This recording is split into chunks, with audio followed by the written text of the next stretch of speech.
Gentlemen and ladies and fine individuals amongst you all, I want to say welcome. If it's your first time watching, please take a minute, click subscribe. If you watched multiple one of my videos, I want to say welcome to the Multiple Offenders Club, and I thank you very much for your support. So what we're here today to do, let's talk like Yoda if we can. What we are here today to do is basically pay the bills, the way I call it. The big projects don't get paid for unless the little projects get done, because the big projects take so much more time, it's not really feasible to do only big projects. Look, boys and girls, we have another Sweet 16. None of us have ever looked inside of one of these before, have we? Wink, wink.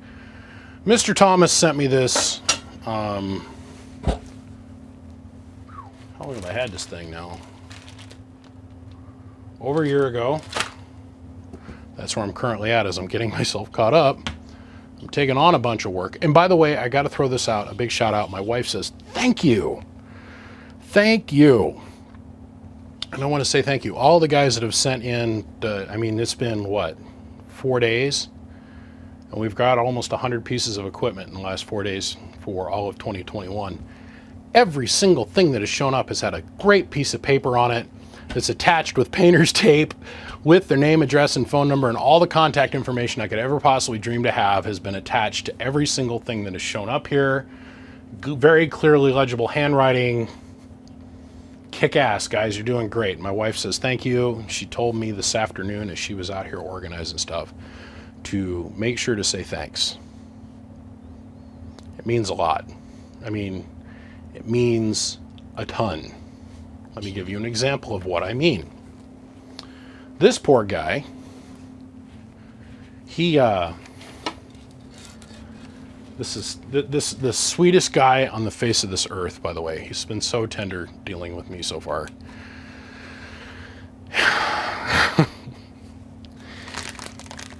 This is a simple job, but here, we'll just give you an example here. His buddy Jeff sent this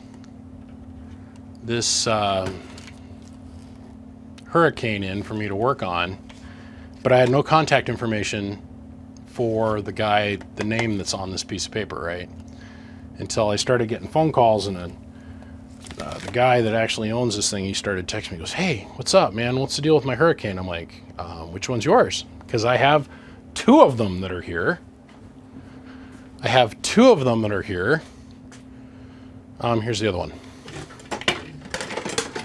And both of them did not have appropriate contact information on them. Like this one that's sitting right here, which is in far better shape than this one. I have no idea who owns this. No clue.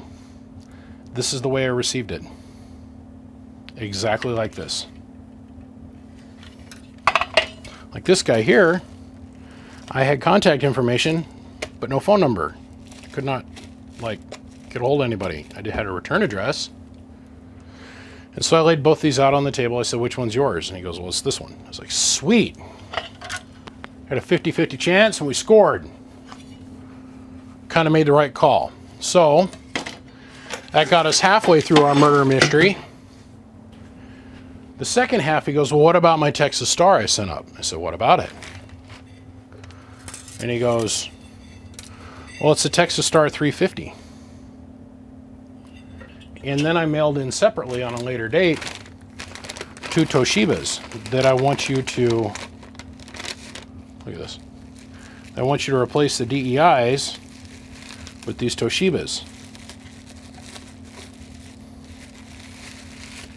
So once again, I finally had some contact information to work with here on this piece of paper.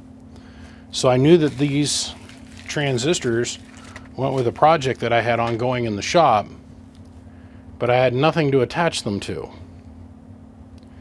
As in, once again, when he sent this in, he sent the amplifier in originally with a bottle of maple syrup and a note that said, hey man, I'm really looking forward to enjoy the bottle of maple syrup. Once again, no contact information. Well, he called me like 3 weeks later wanting to know why I never called him back. I didn't have his number. He called me and asked me if he could send me something. I said, sure. And like everything, unless I've got a number on a piece of equipment, you know, look at it from my side of the street. Let's say the other day, I said yes to 300 and something projects. I figure realistically, only about 200 of those projects are going to show up. And I don't even consider anybody that calls me a customer until I have a piece of their equipment here, and then I've got their phone number on that piece of equipment. Then I've got a project to work on, right? It makes logical sense, right? He wanted to know why I hadn't contacted him. Well, I saved him in my phone, but I never put the 2 and 2 together. You got to remember, hundreds of projects spread out over multiple months. It's easy to get confused. So then the search started. Now, you got to think, I've probably got 30 Texas Star 350s here and probably 10 or 15 Texas Star 250s here. Like, once again, let me give you another example to look at. Let's move this amplifier here, and we'll grab this amplifier here. So this was in a completely separate portion of the shop, and it didn't click in my mind where it was at until today. We went through the shop and called every single customer with every single Texas Star that I had laying around here, with or without contact information, or tracked shit down. Just taking multiple days and probably 30 phone calls, lots of time. And what it came down to was I had this DX250. So I went back to him today. I said, dude, you sure this isn't your amp? This has got to be your amp. This amp, these parts, and this amp have got to be yours. They're the only ones that fit all the criteria. And he's like, no, dude, I'm the guy in Canada that sent you the bottle of maple syrup. And that's when the light went bing, bing, bing, bing, bing, and everything clicked into place. And I came home and I was like, I put that amp right clear on the opposite side of the room, not with new project check-ins. The other thing is I have people send me stuff all the time and they just give it. Here, do something with this. What do you want me to do with it? It's yours, you can have it. Which is awesome, by the way. This got put in that pile of stuff. No contact information, it just got set aside, okay? So at the end of the day, I was able to figure out multiple phone calls, lots of frustration, lots and lots of time lost. I mean, like literally a full physical day worth of work was spent trying to track down these 3 pieces in my shop. This amp, these parts. Because they didn't come together. They were sent in under different names and no contact information clearly labeled on the amps. So I still don't know who this belongs to. Compound that by about 20 different things. And all I can do is sit over here and patiently wait. In the same breath, I hate having to deal with this stuff because it is such an exorbitant time suck. It's an insane amount of time consumption suck. So for you guys to take just a minute and put that name and address and phone number on the equipment that you send in to get fixed, I'm so grateful for it. I cannot even express it in words. But this dude here, Mr. Chris, I'm going to take total good care of you, man. I think that you can totally understand why I was so frustrated. And he is the nicest guy. It's true what they say about Canadians. They're incredibly polite, they're very patient, and they're nice. Where us self-centered, self-righteous asshole of American. Appreciate you, Chris. We got this figured out now, brother. We do. Okay, back on task for Mr. Thomas here. Mr. Thomas bought this Sweet 16 off of eBay someplace. It's got Toshibas in it, but it's been repilled a couple times, and the inside of this thing is rough. But I have seen much worse, many times. And so have you guys, because you've seen them with me in my journal annal of over 1,000+ YouTube videos, several thousand by the way. And if you guys have never noticed, I only keep about 800 to 900 videos available for you guys to watch. I go and I pull down quite a few and I just move them to unlisted. The back end of the YouTube channel's probably got 3,000 plus videos that are repairs that are just sitting there. That the people that own the equipment, they have the links, and if they need to see the link, they call me. I go find it and give it to them again. But he wants me to thoroughly go through this and make it work properly again. There's some really shady shit going on in here. Like the whole bias circuit is still hooked up, but it's been completely bypassed, and somebody went in here and did some crazy crackhead Class C modification to it. Instead of just moving the one rod over to ground, they went and did this. He wants it fully restored back to sideband capable. This thing needs a bath. It needs a douche. It needs a polish. Maybe a little teeny bit of a rim job will make this thing work great. It's got a bunch of mismatched 10 ohm resistors in here from it being burned up over the years. We're gonna do a power wire upgrade on it. We're gonna love it. We'll straighten out the cabinet over here in the front that's all bent up. See if we can get the spooge off the front of the amp. Literally, it looks like spooge. This is bypassing the fuses in somebody's minds. We'll do this differently. Probably do the what I call shelf distribution. We'll bring the 4 gauge in and we'll bring it right over to a piece of solid copper distribution here. She's a rough old girl, but she's a good old girl. If you notice that there's got a third plug here in the back, okay? All Texas Stars have the same setup. This is our fan. Well, not all, I can't say that. I've seen some really old ones that were made by a company called Outcom, which is part of the very twisted history of Texas Star that I've learned over the years by working on them and talking with the guys at Galaxy and so on. This is your on-off sideband remote plug. This is your fan, and this here is hooked up to our keying circuit, which is not right. Oh hell, the keying transistor is completely bypassed on this. Okay. They have this tied to ground, and they're switching this to ground, and then they've got this green wire modified, which... Let the madness begin. Okay. Let's see what happens here. So we've got a 1,000 watt element in peak, 1,000 in average, 5 watt slug in reverse, and we're going to be running off the 2950 bench radio here at the moment. So let's start there. Oh, we got our new FLIR back from repair, finally. Okay, amp off. Hello, hello, audio, 1, 2. I got the radio set up for my last test. Hello, audio. Okay. Let's actually turn that around so it's in reverse the way it's supposed to be. Hello, audio. So we're running everything on 12 volts. We're putting 20 whole watts into the thing. Relay keys up, since we fixed this. Soldered that back in place. Hello. Oh, we got problems. Okay. Let's take our FLIR and let's look around the amp and see what we got going on.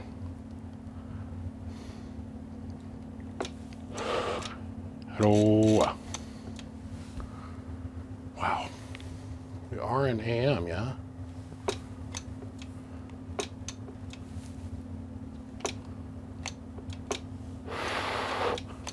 Wow. Hello, audio. Hello, audio. Our input is horrible. 1.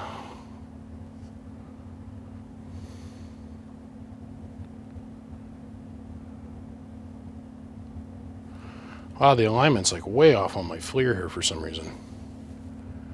I got a lot of heat coming off of this combiner. No heat coming off of that one. Primary is ice cold, but this one's hotter than freaking Dickens. I need real data and I need it right now. Let's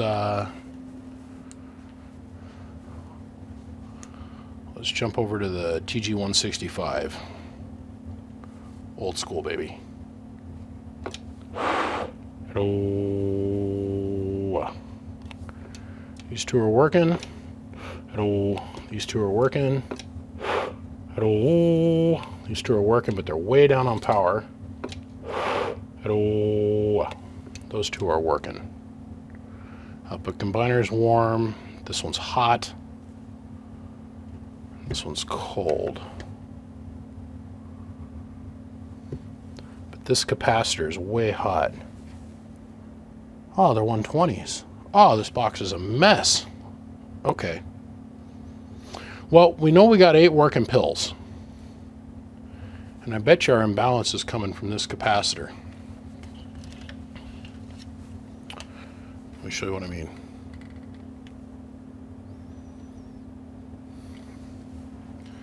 This is our stock. What is that thing? It should be 1500. 1500. 1500 on that one.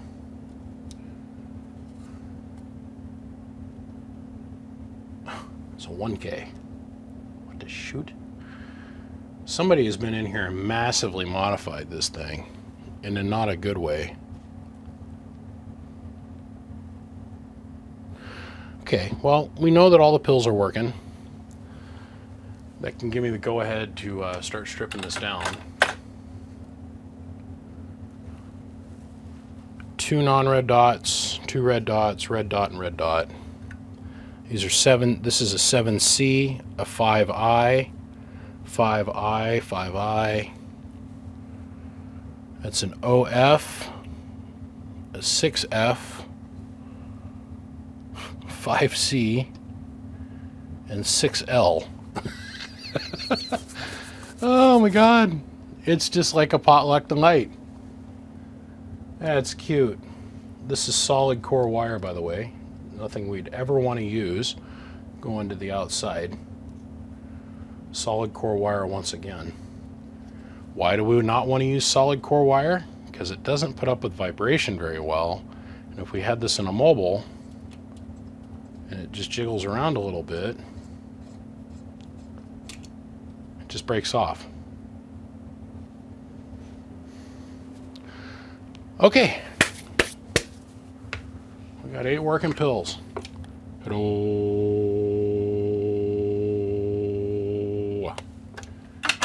Give me 8 working pills and I'll build you the space shuttle.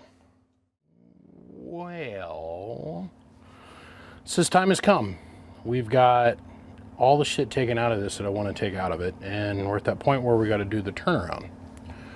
So we're as far down the rabbit hole as we can go.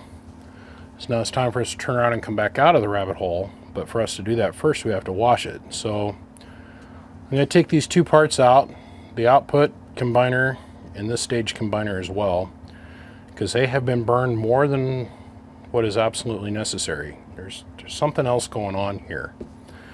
So before I go any further, what I want to do is I want to douche it. I want to go in and wash all the flux out of everything in here, and I want to get a clean slate to work with, because this thing is filthy. Let me show you what I mean. I'll start down here.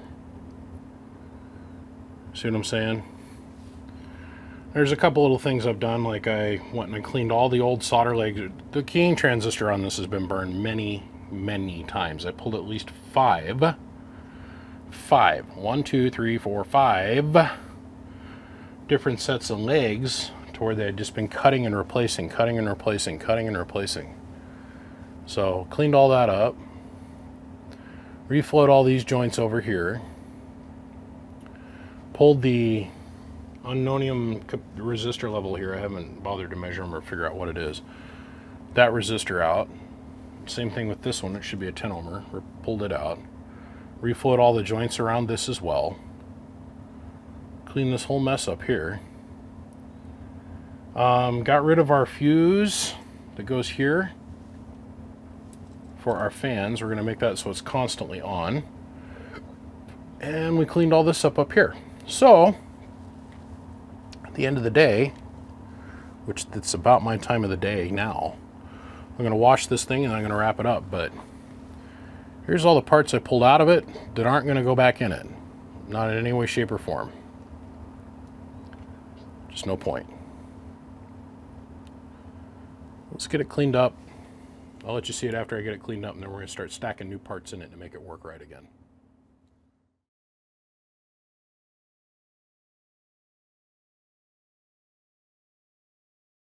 What is love? Oh, baby, don't hurt me. Don't hurt me no more. Doesn't even look like the same thing anymore.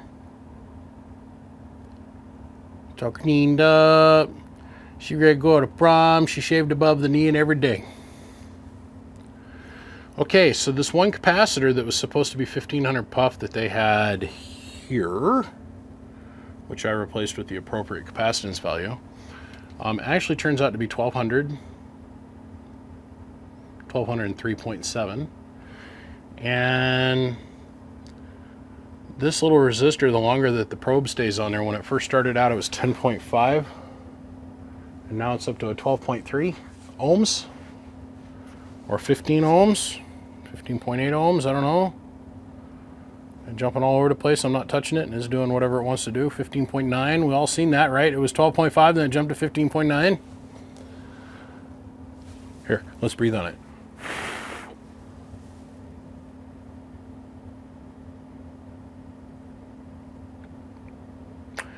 Yeah, let's get some good data off of that.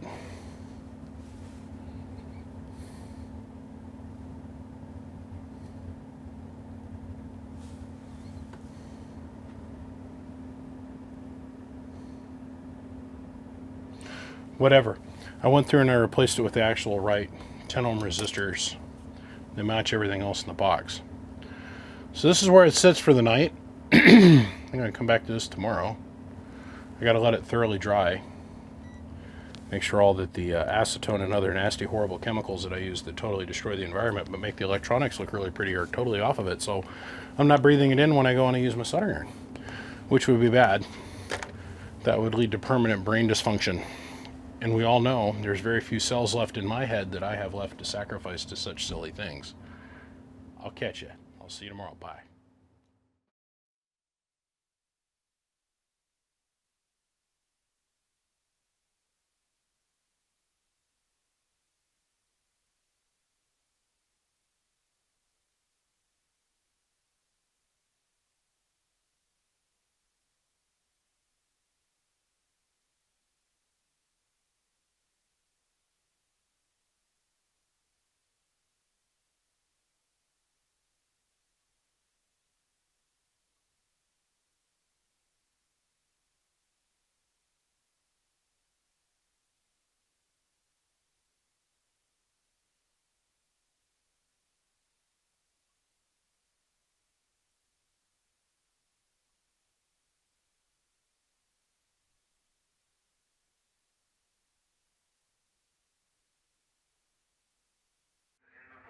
In the bush, in the bush, in the bush.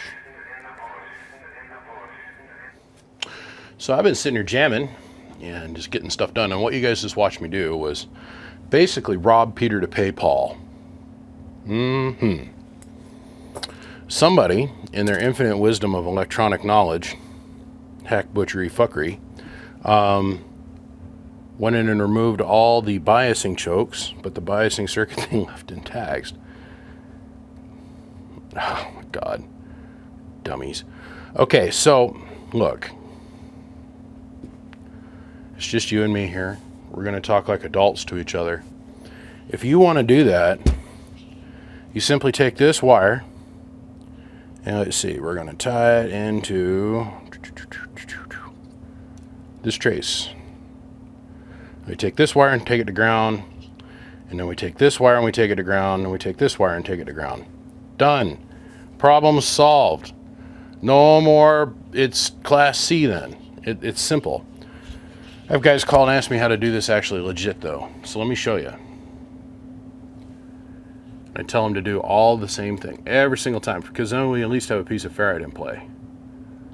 So, what is going on? My color balance is off. It's like I spent all weekend testing R&D and stuff for other people, and oh, so much better, BBI. This is your input transformer. If you want to achieve the great state of Class C, which will allow you to gain almost that many more watts, you unsolder this bar right here, this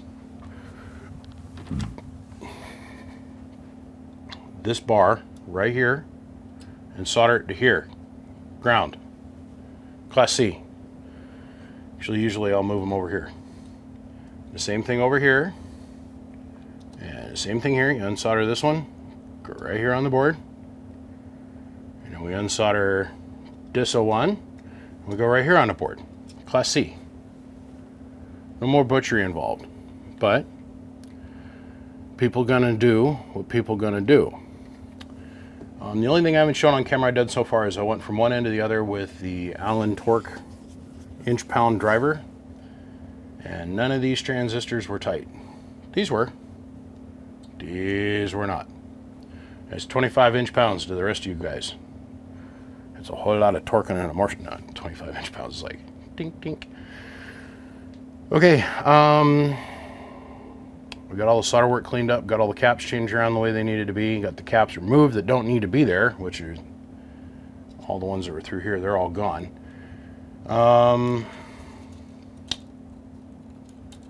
Let's go play with big wire.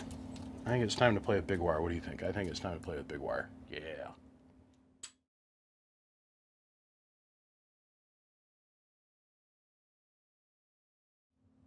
Oh, so what are we doing, Nate?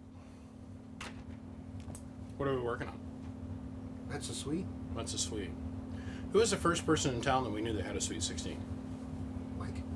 Well, 531, California Clitoral Tickler. Karen was over the other day. We went to dinner with her. Okay. Got to meet her new man friend, yeah, ever since Mike passed, you know. She's living up in Montana now. We're joined by my buddy Nate, who's probably going to get camera shy and his butthole's going to go. But, little Nate Kebab here, he's known me since I was what? 16? 15, something like that. Nate used to buy my cigarettes back when I was a kid. Hey. Oh man. God, that was back when I actually used to wear normal colored clothes. Just all black all the time. I remember. Oh man. Mom approved. Mom approved.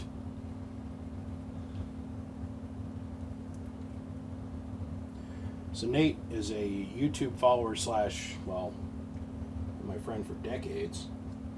He's always interested in how I do this. So, well, I'm going to stand here and work because I actually have to do stuff that pays the bills, right? Whew. A little bit better in frame, or am I going to stand in your way, you guys? And I figured I'd invite you all to watch as me and him sat here and bullshitted about yesteryear. How much did you get for the S10 when you finally took it for scrap? A couple $100. What did you pay for that truck initially? A couple thousand. How many times did we paint that truck? I can't even count. Okay, either you're going to have to sit closer or you're going to have to speak up like an adult grown man with a penis. So everybody else in YouTube land can hear you. All right. So, you had an S10. Yes. Whose ass spent more time in the S10? Your current wife or my ass? Yours truly. What was the problem when your wife kicked me out of the passenger seat because she had boobies and a vag and I was no longer as cool to hang out with? We had to put a booster seat in. Why was that? Because the seat was broken. The seat was flat. Now, I can't remember. Was it a two-seat truck? No, it was a two-seat. No, it was it was a straight across. Then we had the center console that was added in the center. Yeah. It was still a bench, but you had the center seat So we had the top bench, console. but yeah. Seat top console. Seat, is that an actual term? Seat top console. I guess. God, the crazy shit we did in that truck. And you Learn- drove that thing at 300 million miles an hour. We learned about radios and wiring. We wired it a dozen Oh my times. God, dude, look at this. Time for the roll. Oh my God, the day has happened. I have a whole nother roll of this around here someplace, but now, God, if I can find it in this unbelievably unorganized mess I call my shop. Look at this. What the hell? Dude, there was 5,000 something foot on this spindle. Oh my God. That is That's your wax in you. it. It's the end of it. I know your lead is. I can see it all right there. Shoot. Okay, we're experiencing technical difficulties. Hold on a second. So it says right here in really blurry print because the autofocus on the $7 billion studio camera doesn't work with the damn. 500 yards. So I put 500 yards of this shit in amplifiers over the years. Believe that? It's a bunch. Okay, so we're gonna lace this up. Start short. What was the first amp you had in that truck? So he had this truck, and we went everywhere and did everything together with each other for what, about 3 years, 4 years? Yeah. Yeah. 5 maybe. Yeah. Well, Mike, I don't even know where he got that suite that he had. I don't remember. I think my first amp though was a TX250. Yeah. Blue label or black label or It's white black. label? The Texas Star TX250. Who'd you buy from? I think Mike. It could have been Carrie. I know that radio you bought from Kerry. That's how I met you. Yeah. Yeah. 2510. Yeah. The shit final in it. The radio's good to learn on. You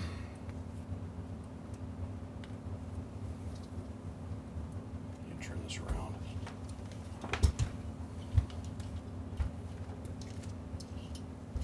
No, I could just use a zip tie, they said. I was like, no, that's easy.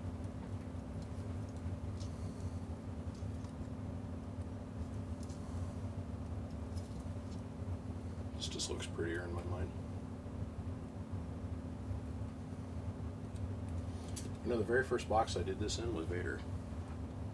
I remember you lacing up The all hole in that. the inside of that thing is all hand tight. I was like, man, this thing's really cool. I'm gonna keep doing this. Did you ever see the one that I did for Number One Felon, Emo? Did you ever see the one that he had inside of his Camaro?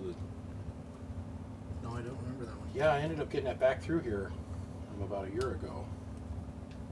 Came in from a complete another owner, like 15 owners later. And I opened it up and I'm like looking inside going, I think this might be the original shop amp. Of course, that was back when 1,000 watts, man, That was a lot. your ding dang was 14 feet wide and 16 feet long, man. God, I remember the days. Remember when there used to be like 400 people on the radio? We had 2 local channels here. Oh yeah.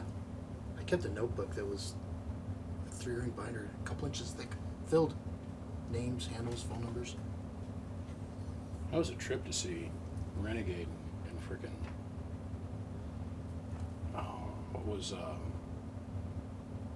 what was her handle? Trigger. Trigger.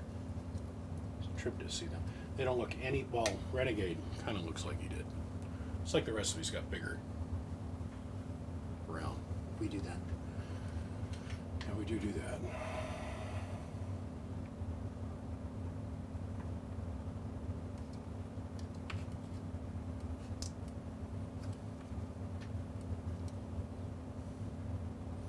The original Demonite Brothers. Right? We should try and go see Hugh while you're here. He's not doing so hot. I don't know why, he's never worked a day in his life.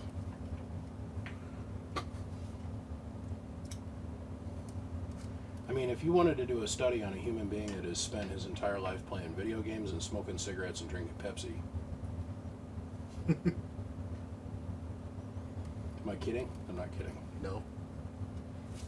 Remember when we found 1 million marble miles on his living room floor? Yeah, on Just the floor. in empty packets? God. I remember using a push broom to sweep up the stuff. Remember the sink? Oh, God. That said feed me. Literally, it would It'd talk to you. It would literally talk to you. It had so much shit in it for so long. You'd walk by it and you'd be like, hey. Here, what are you doing? Come over here. I got some candy I want to show you. Ooh. Oh, God, his toilet. Remember his toilet? Oh, man. No, I didn't even go in that room. Oh, God, it had that. It had that ring of brown. Well, it was green. Rust water. It was green in the summer, and then in the winter it turned brown. And when you'd flush it, it'd all lay down inside the toilet, and then the toilet would fill back up and it'd rise back up again. The mat. Man, he was fun though. Had a lot of fun. He had a good sense of humor. He did.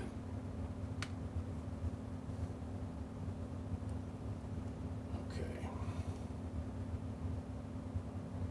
So this isn't even the right way to do this. I should do half hitch or a cinch knot, cut it, cinch knot, and cut it, cinch knot, and cut it. I don't like doing that, so I want to do the logging chain or the rope chain like this. Because all I got to do is cut this one end, and then I can unfurl the whole thing, move it, and then reuse it again. But if I was doing the avionics thing,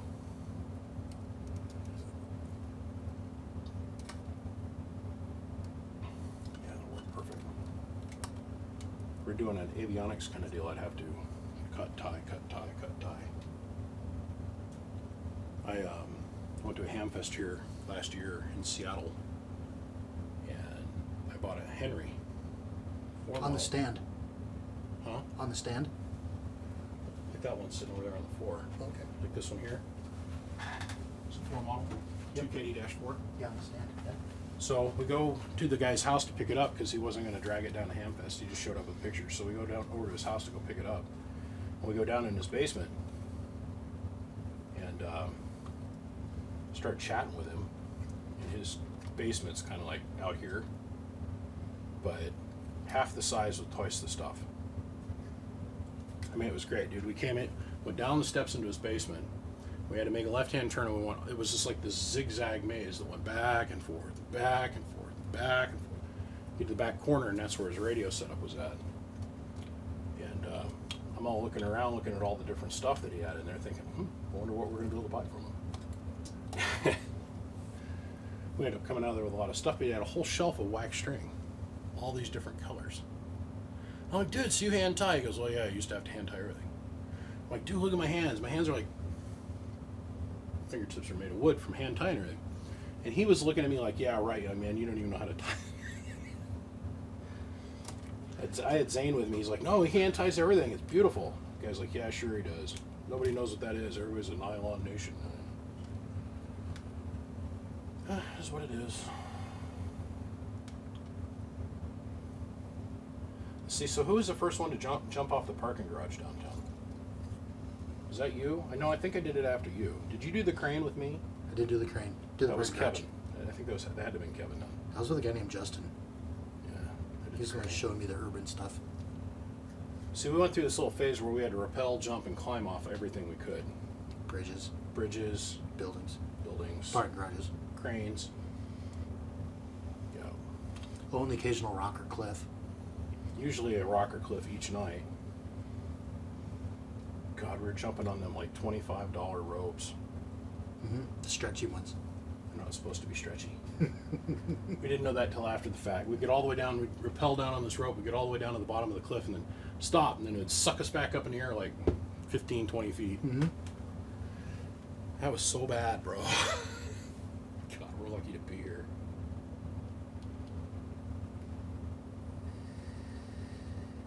So what brings you to town this week? Working on a pile of stuff. Stereo, radio, electrical, solar, battery, power, you name it. We're doing it all. So my friend Nate here, he's got this bad addiction. It's called thou shalt buy a new truck every 6 months. So we just did his beautiful, what was it, a 2000 and what? 17. No. That was a 2017 Ram. Anyhow, he had this beautiful 2017 Ram that we built a custom dash bar for. Which is in here somewhere. Over here. I don't know, it's wherever you put it. So we've got this custom dash bar that we heliarc welded. It's epoxy coated and everything, so you can't scratch it. That's beautiful. And it fits the form of his dash like perfectly.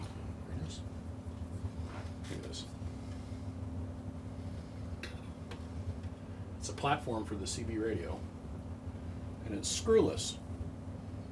That goes up in the inside of your oh shit handle over on the passenger side.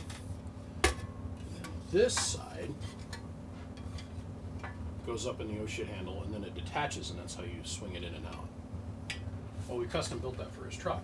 And I remember when we were custom building this, I said, you watch, within 6 months, what'd you do?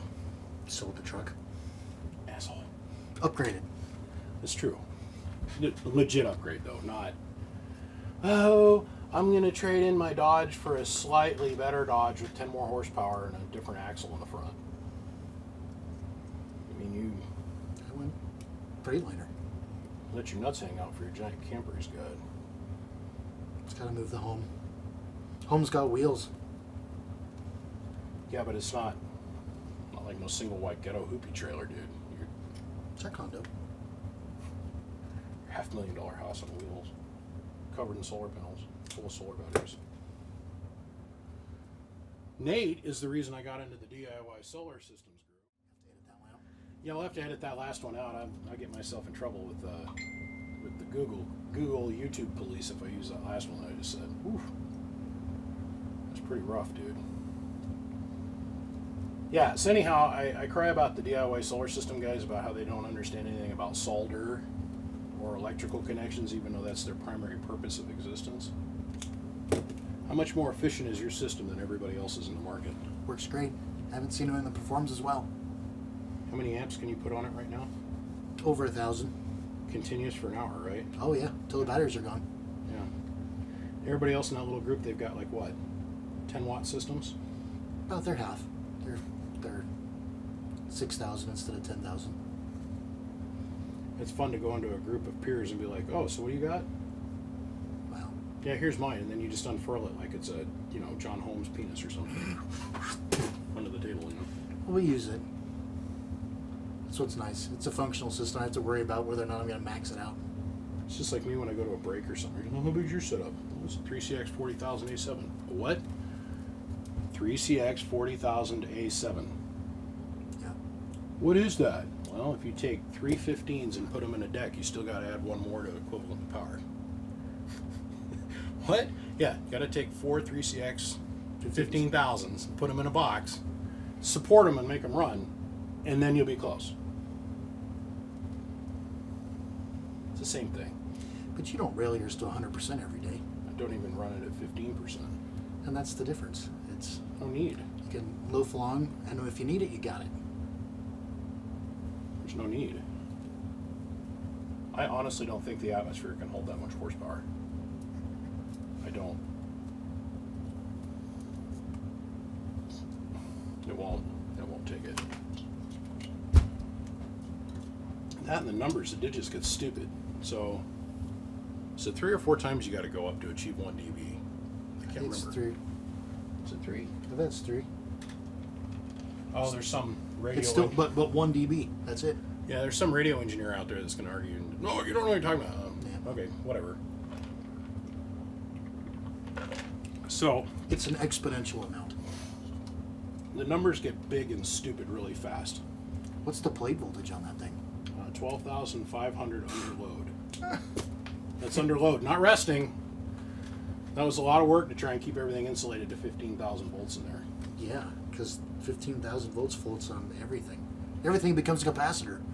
Well, you don't want to go past about 13,000 because the tube will start creating and emitting X-rays. Ah. So, let's see, what was I going to tell them? The numbers get stupid when you get up there in big power. So, like, let's say you're at transmit station A and your buddy's at B, and you're exactly the same distance apart all the time. And you've got your 2 beams pointed at each other. And you key down and you're at, we'll say, S5. Sitting them at 5 S units. And you're putting out 100 watts. For you to go from 5 to 6, that's 300 watts. From 6 to 7, 12, right? So Nate, what is 7 to 8 S units? Yeah, 12 times 3 more, 3,600. Okay, so on up the chain. So 3,600 now turns into, come on, Mr. Computer Whiz, math genius. About 10,000-ish. Okay, so we're not even up to a full 10 S units worth of signal, and we're at 10,000 watts. Remember, we started all the way down at 100. And then to go from S10 to 11, it's 30,000. 30,000. Okay, and then to go from 30, go to 11, all the way up to 12, it's 90,000, or no, 30, 60, yeah, 90. 90,000 watts of power. Ish. Ish. It gets silly. It just gets silly.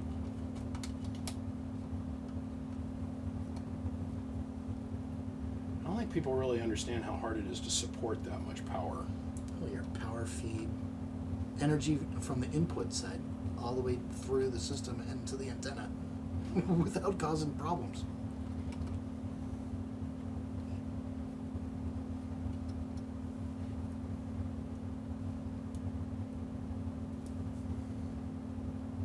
But you have to have a big transformer that can carry the current and create the volts. Yeah, but you gotta have the transformer to feed the transformer. So this is so silly, is the wire that feeds the transformer out on my street is 14.5 on the primary side, and the secondary is 220. They had to upgrade that. Yeah, they came and they changed that. God, the permitting for that took. Oh, this is what I think. Did you know that according to Sean, you can't get a 400 amp service in a residential area? Oh yeah, you can now. No problem. Yeah, but you got to fill out the paperwork. That's the thing. Or new construction, but yeah. Right, but you got to fill out the paperwork and have a whole bunch of engineers plus their engineer plus everybody else sign off on it. 400 amp right over there on the wall, right? Not according to him, it's impossible. It's impossible. And remember, if he says it, it's fact. Right.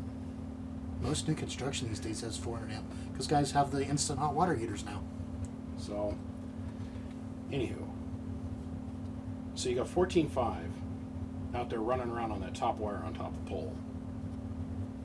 It'd be so much easier to get just a step-down transformer of 200 volts, 400 volts, let's say, versus taking it all the way down to 220 And step it back up.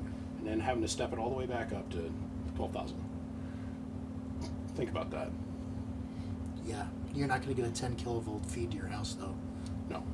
You got to be utility for that or Well, I've built 10 Industrial. kilovolt in substation, and that's. some of your industrial Yeah. complexes will get the 3-phase 480. Yeah.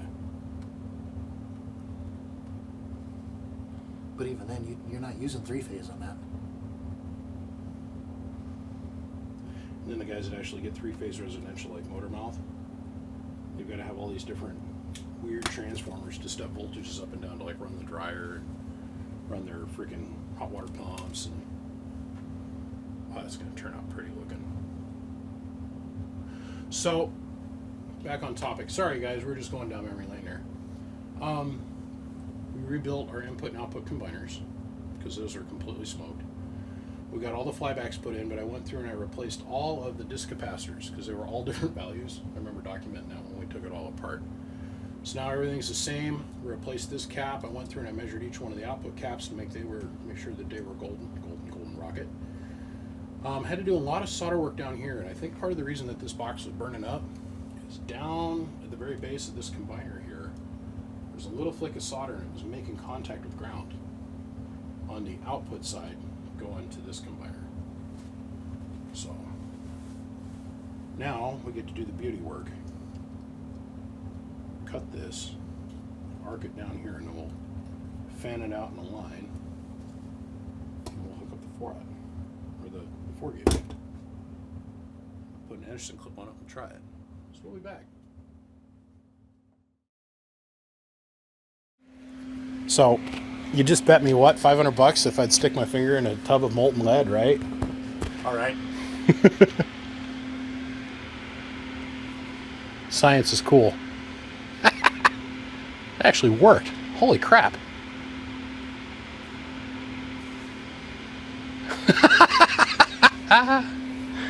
Oh, that actually worked. It's only 710 degrees. Only 710 degrees molten lead. Okay, so as my friend is pointing out, my brother Nate here, we're bouncing light back up here to the window, and we can see this is 738 degrees. I'm going to try and do this and do it so you guys can watch and not burn myself, but this is called submerged soldering.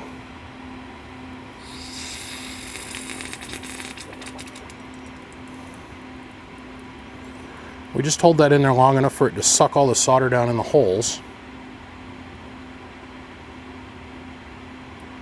Then slowly draw this back out.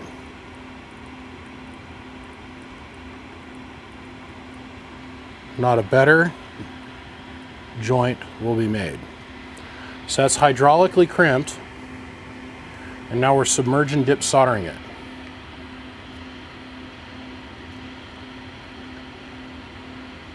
Let's clean off what they call dross, or otherwise the flux.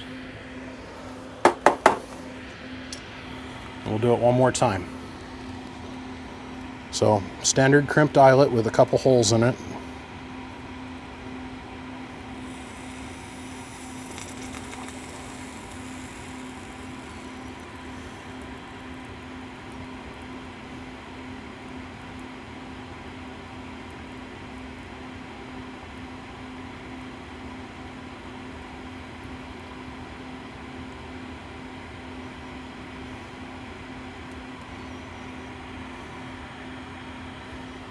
Good to go. And now in 3 hours we'll be able to move that. But you can clearly see without the smoke heater, this room would just be flooded with flux smoke. It does a good job. Yeah. Yeah. It's like the stepchild that just won't keep giving back the fact that you took mommy away from what they consider to be daddy. Okay, so we got it running smoothly. As far as we got the input all squared away and got the output all figured out. And it popped 2 pills immediately. She told me those 2 were just circling the toilet ready to go down the drain. So we got these transistors replaced, and what we worked out is that the input capacitors, these guys, were all over the place in value. I mean, there's like 300 puff difference in all of those. So we went and built new ones out of bigger capacitors. Come here, let's focus on in here. We'll focus everybody's attention down it. So we put a little bit bigger caps in here on the input, but then what we figured out immediately after that is that all of our balancing resistors for our bias, this is what controls the trim on our bias, these little 1.8 ohm resistors, they had all gone bad. So the original person that worked on this, remember me talking about the Quasimodo weird biasing circuit that they had in here? Chopped these bars out. Well, we went and created our own. Well, when we hooked that circuit back up, we did a voltage check because we finally brought it online after we got the amplifier keying. Oh, and then the other thing we noticed between our last little segment and this one is that our stock relay was sticking, which is a known problem with these little guys. So without even dicking around, I just immediately jumped it out. We replaced it with a different relay. So this one's actually got a spring in it. This one's magnetic driven. These have a tendency to always fail. This has got a spring, so it'll always return home. Nice solid and sound. Got this all hooked up. But then our big problem became our biasing circuit, because our voltage was way too high. Like this board here, it was pulling like 1.5 amps. This was pulling like 2. This one here was pulling like 4.5, and this one down here was pulling close to 2 underneath load. And how we determine that is by clipping on an amp ring and measuring the current load to each one of the input transformers. Well, this thing has been butchered so many times and repaired, and none of the underlying issues have ever been fixed, like sticking relay, bad solder work, imbalancing capacitors. And then the biasing circuit apparently has come apart once or twice, and where we apply that trim resistor is right here. We've seen this before. Where we apply that trim resistor is right here. From this bar, this trace, and back over to ground. Well, what has happened on this board, and this board, is from the continual soldering and resoldering of this one resistor, we've now got a pocket of shit that's hanging down off the bottom of the board on a trace. And it's making contact with the heat sink. So we can't have smooth operation. Let me grab a, this is a 667 board. But it's the same circuit. This is the same board just with the switches in it. Okay, and they literally cut the front side of the board off. They cut it right here. So they cut this. Oh no, they don't cut it. That would be here. They just don't attach the switches. This trace right here pops around and it comes to this trace right here on the back of the board.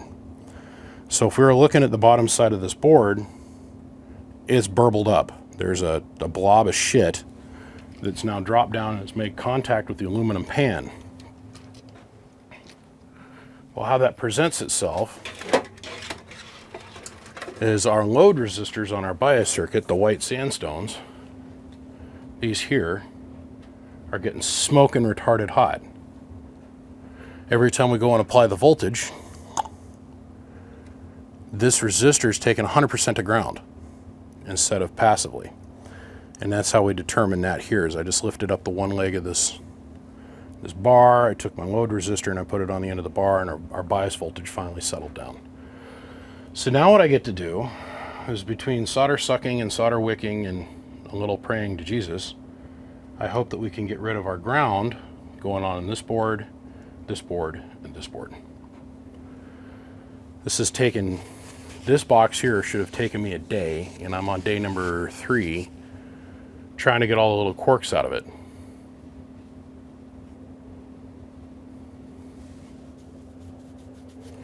It's the joy of having to come along after there's been multiple fingers in the pie. I don't know if you guys have ever gotten to date while you were in your 30s, but a lot of the women in their 30s have a lot of wreckage because they got a lot of carryover problems from all the previous screwed up relationships they've been in. This one, she's a psycho bitch. I'm here to tell you. But we're working through it in therapy, and eventually she's going to come out and be nice and smooth and soft. This is no small feat. I'm here to tell you this. It's a lot of hours of me saying, no, you don't get to kick my ass today. You don't. Okay, so on the right, we've got a 1,000 watt slug and peak, 1,000 in average, and a 5 watt slug and reverse. Let me show what we're putting into it for drive. Oh yeah. Hello. So we'll turn our 5 watt slug around so you can see our base carrier. So what is that, 2.5 watts? 2.5 watts to latch it.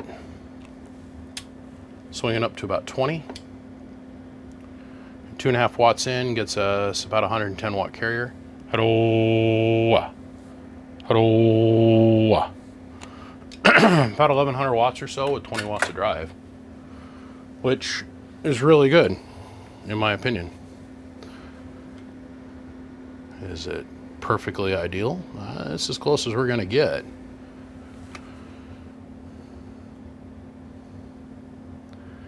Amp is nice and cool.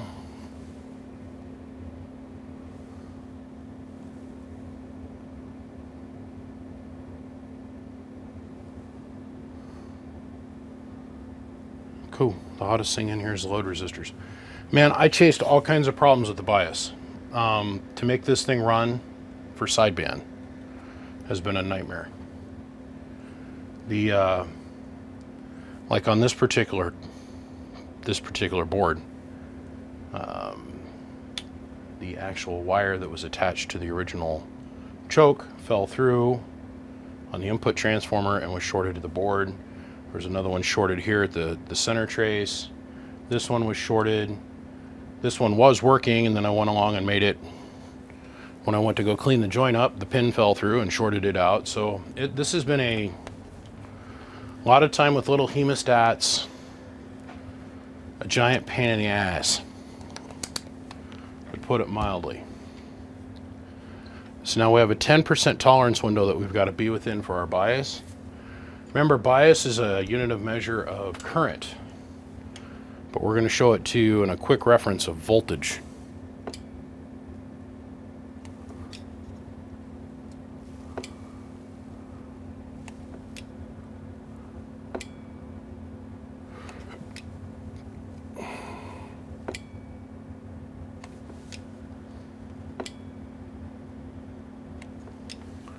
So we're within 3/10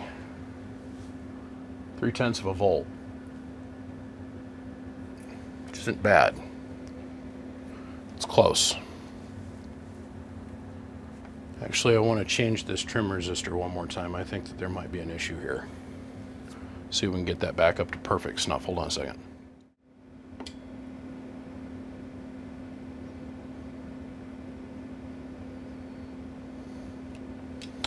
This is as close as we're going to get. I'll live with that. It's within a 10% tolerance window. And the signal is coming out of this thing is like friggin' squeaky clean. Okay, let's shut the amp off. Let's run over here to the spectrum. Let's take a quick look on the spectrum. So we're reading from 0 to 500 megahertz. Our stop is up there at 0. We're looking negative 50 dBm down. So here's a radio. Here's the amp. Whoa, where are you going? Come here. That's the amplifier. There's the radio. Audio. We're more than 45 dBm, 50 dBm down basically. What is that, 50? Had to be 40, negative 45 dB down, or 40 dB down, so. Needless to say, that's right.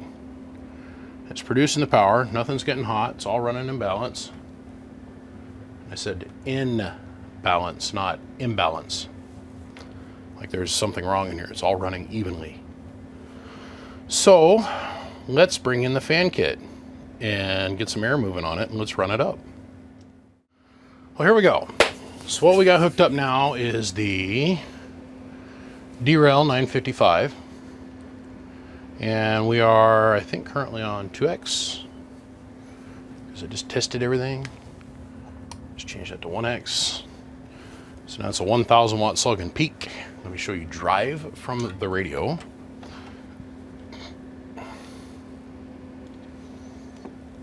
Hello, 1, 2.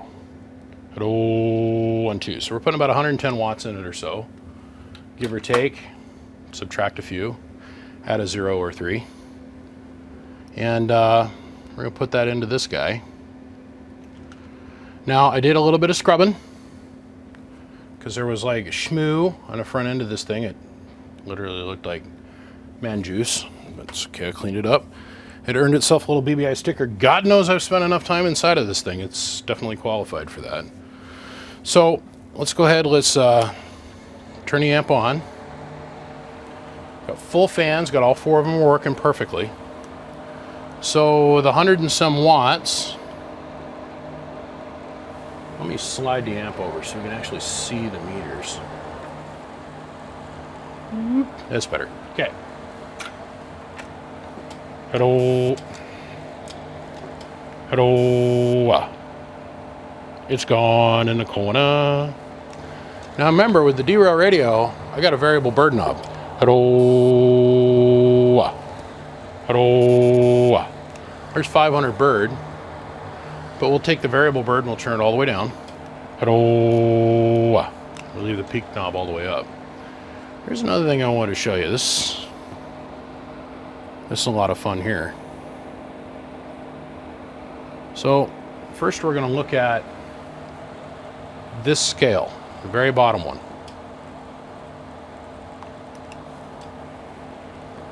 Hello, 1, 2, 1, 2, 1, 2. It is dead nuts flat.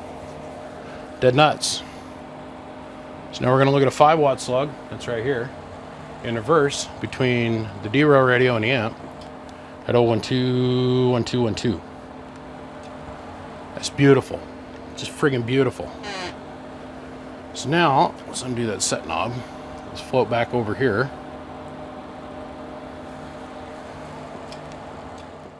All right, so let's snuggle this back down. Now I had it in 1X. Let's reach in here, we'll flip this up to 2X. Now I had a guy ask me earlier today, you say that in every video, but I don't understand what you mean. Okay. So when it's in a 1X position, 1000 watts, we're reading the 0. Okay, the 100 scale, adding a 0. When I go to 2X, it takes the 100, and now the 100's at 50, so that reads 1000. That's 1000 right there at that mark. Then 12 and 14 and 16 and 18 and then 2000. So 2000's all the way in the corner. So 2X cuts it in half. Okay. This is with 110 watts of drive from the Striker. Hello, audio. So 14, 15, almost 1600 watts, 1500 and some change. Hello, audio, 1, 2. We're gonna run our bird average up. Hello, 1, 2, 1, 2, 1, 2. Hello. Hello, 1, 2, 1, 2. So nothing changes other than our average watts go up. So you can literally dial up whatever you want. I'm here to tell you on the other side, on the receive side, you can't tell no difference. I don't care what the old timers say. I don't care. We've measured it, we've measured it, we've measured it. That peak number is a real unit of measure. Don't care. Then we had another gentleman earlier this week decide that he was going to start talking about this guy. Listen, I don't get caught up on the small things. The meter is just a reference of measurement. Now, there's people that are caught on the bird average, RMS, whatever you want to call it. I take the position, the middle road. I take the middle road of I don't care. I don't care. It's unaltered. It's unadulterated. Yes, that meter has a peak kit, as we can clearly see with the little square notch hanging out of the corner. It's a legit bird peak kit. But I don't ever use it because it runs through batteries so fast and it reads the same as this meter over here. See, that's what it looks like when the peak kit's on. That little switch gets depressed. Average, RMS. I'm not going to get caught up on the semantics. Personally, I think it's an average reading meter. The way I like to think of it in my brain when I visualize what's taking place with that meter, it's an average. But there's guys that say, no, it's root mean squared. It's the heating power of the submersion of the generator into the dingus, into the snatch, black and crack, and then you can, you know, boom, boom, make babies. They get really caught up on it. It's not all that of an important measurement to me. The fact that the amp is operating with balance inside the box, nothing is fighting itself, all the transistors are working smoothly, it's not generating a large amount of heat. Its input reflect signal is very low, which means its input resonance is spot on. The output resonance is peaked out for the most amount of peak power that we can possibly get out of it. So that tells me the output circuitry is in balance. This meter here, it is what it is. I think of it as an average. Because we can take a calculated theorem and go from this measurement and calculate that measurement and be within like a 5 or 10% window. When we try and do the reverse math with it being a root mean squared or RMS, a little bit of math, it doesn't work out to be the same amount of tolerance. But I'm down the middle. It's just an unadulterated slug that just moves. And we've proven over and over and over again that depending on who your radio technician is really, is what dictates how many average watts that your amplifier produces. Now the other weird phenomenon that takes place by increasing your average power is this here.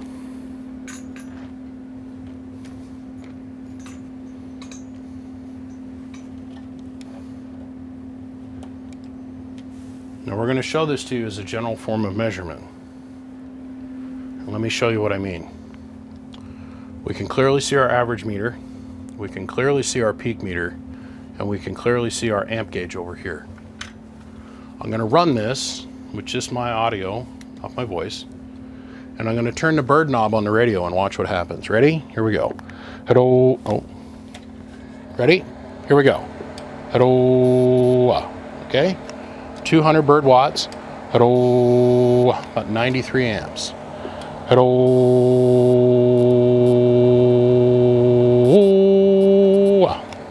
150 amp draw over here. We picked up an additional 200 worth of bird. Our peak number has stayed exactly the same. Hello.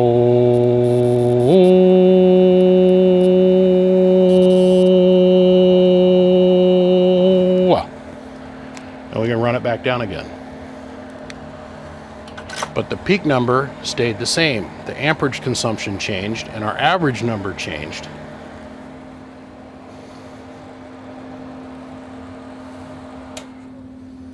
So it all falls down to your technician and what your technician's actually able to do with your radio.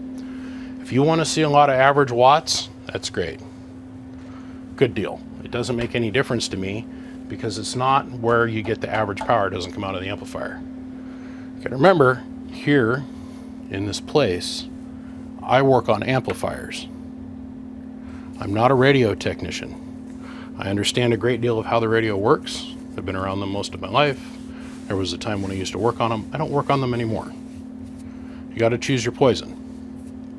And you'll find guys that know how to work a little bit on amps and they primarily know how to work on radios. Then you got guys that really know how to work on amps, but they don't fudge with radios. I do all my own radio work, but I don't fudge with radios. There's a reason behind that. There's people that spend more time thinking about it than me. And there is not that technician out there, although you're going to run into the guy that claims he knows it all when it comes to both sides of the street, that has truly got both sides of the street so mastered. It doesn't exist. It's too much information to keep crammed in your head for too many different radios and too many models of amplifiers. It's a fact. But a lot of guys out there that try, but they miss either a little bit in the amplifier department or they miss a little bit in the radio department. So I choose to work just on radios. I have enough work, or enough amplifiers. I have enough work just doing amps. So, well, Mr. B, I'm calling it, man. I'm pulling the power plug on this little job. I have spent too many days on it as it is, but in the same breath, I can't let it go till it's perfect, tested, demonstrated, shown off, illustrated to the universe, and everybody else knows what's going on. Now, I did take a quick minute before I cut it loose, and I put 3 labels on it for you.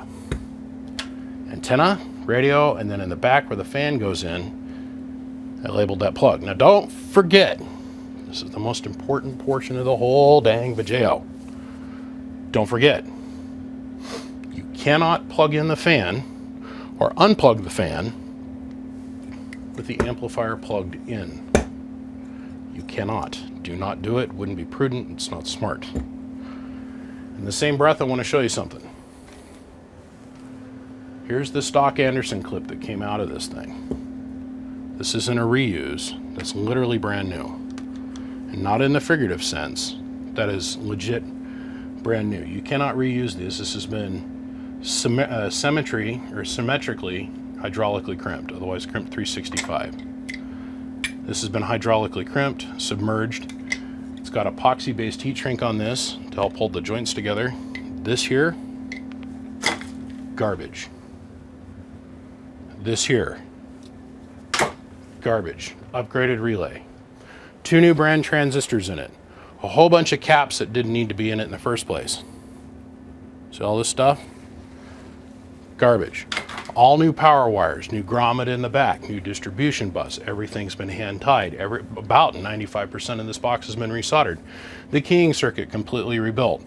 The auxiliary foot pedal switch that was hooked up inappropriately has been replaced. This thing is as clean as I can make it. Mr. B, you're in top shape. I appreciate you sending this up and patiently waiting for so long. Guys, you're going to start seeing more videos start popping up here going forward. I had another one of my life passions show up and present itself in an interesting way. I can't talk about it yet. There will be a full YouTube video about it. It was a once-in-a-lifetime opportunity. I took both feet and jumped in head first. And I've been having a lot of fun the last 2 weeks with it.